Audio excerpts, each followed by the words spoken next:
Sift through the entire situation is Tony Krvaric, President and CEO of Krvaric Capital. Thanks so much for being here, Tony. We appreciate it. You bet. So you heard Lindsay say right there, Monday morning is something a lot of people are concerned about. I guess, what do you expect to see as we get into the work week?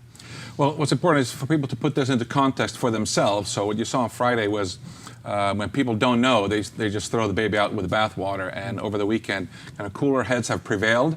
And as a matter of fact, the government just came out a couple of hours ago is that every depositor will get their money out of Silicon Valley Bank. Under normal circumstances, up to $250,000 per person, per bank. So it's important for people to just take a step back, not panic, and look at what this means to them. And for 99% of Americans, their deposits are safe, and this won't change a thing. Well, you sort of said there, time sort of heals all wounds. People have time to sort of process and figure out what they want to do. Were you surprised that the federal government came in and is taking that sort of action and helping people out a little bit more?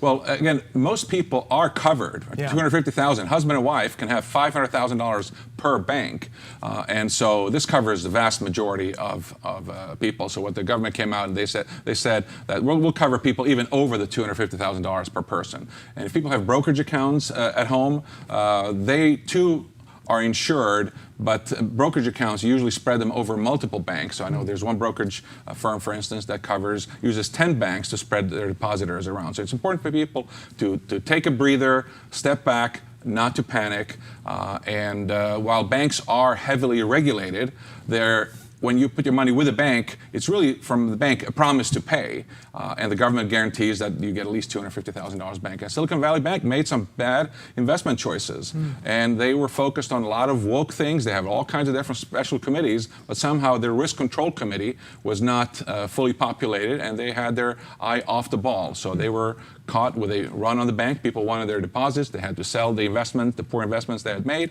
and as a result, there wasn't enough there for depositors. The federal government came in, guaranteed everybody, reassured everybody, the money's going to be there. So I expect there to be some relief tomorrow, but it's always important just to stop and think and not panic. By all means, if people have questions, they can go to KruvaricCapital.com, send us a message, but check with your bank, with your advisor. In 99.9% of cases, you're probably all right. So when a bank makes a bad decision like this one and something like this happens, I guess, what are the ripple effects that can take place out into the greater financial industry?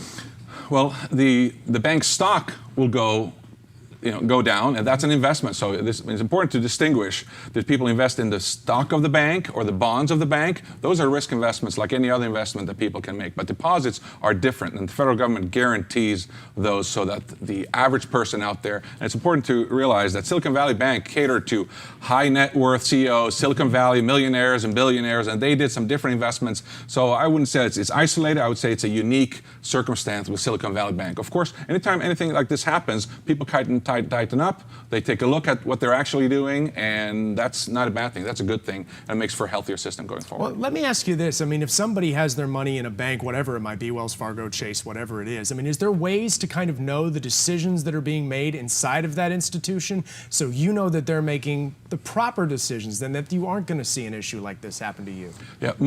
For most people, it's very hard to analyze the financials of a large, huge bank, and there are hundreds of them. Of course, the larger the bank, it's not a guarantee, but generally, if you have Wells Fargo, JP Morgan, all these large ones, there are a lot of smaller banks as well. So whenever you start a bank, the federal government has it's a very regulated industry, but again, it's not a guarantee. So I would certainly look at the bank's financials, but for the average person, they at some point have to put their faith, and that's why the government put in there a $250,000 minimum. So in some way, I don't want to say it doesn't matter, but for the purposes of people getting their money back, if a federally chartered bank does something poorly, you're going to be guaranteed up to $250,000 per person, per bank. A story we are just at the beginning of. Lots more to come in the days ahead. Tony, thanks so much for stopping by. Absolutely. We appreciate it.